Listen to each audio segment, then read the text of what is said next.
أنت لا يمكن أن تفهم المقصد من التكرار إذا لم تفهم السياق الذي جاءت فيه القصة. يعني مثلا الله عز وجل كرر قصة إبليس، لكن هذا التكرار ليس على وجه التماثل، وإنما كل مرة يكرر هناك زاوية أخرى مرتبطة بموضوع الصورة. يعني شوف مثلا لما جاء بقصة إبليس في البقرة ما توسع مع الشيطان، فقط آية واحدة، لكن توسع مع الملائكة.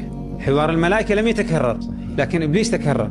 لماذا؟ لأن سورة البقرة هي تتحدث عن التكليف، وتتحدث عن أهم قضية في التكليف وهي التسليم لله عز وجل. لما قال هدى للمتقين، أول صفة ما هي؟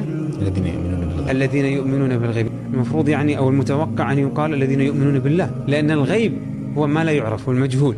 أحيانا الله عز وجل يعطيك تكليفا وأنت لا تعرف ما هو المقصد، لكن يجب أن تسلم. لذلك سورة البقرة تعالج هذه القضية، قضية التسليم. في مثال البعوضة، فأما الذين آمنوا فيعلمون أنه الحق من ربهم. خلاص، من الذي ضرب مثال البعوضة؟ الله عز وجل. إذا انتهى الموضوع. وأما الذين كفروا فيقولون ماذا أراد الله؟ لا، أنا ما اقتنعنا، نحتاج أن نقتنع. فهنا مشكلة التسليم. لما راح في سورة صاد لا، توسع مع حجج الشيطان.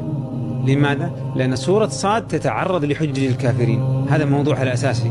لذلك في البداية بل الذين كفروا في عزة وشقاق، عناد، لديهم حجج بس حجج باطلة كلها. فهنا في هذا السياق ناسب أن يتوسع مع الشيطان.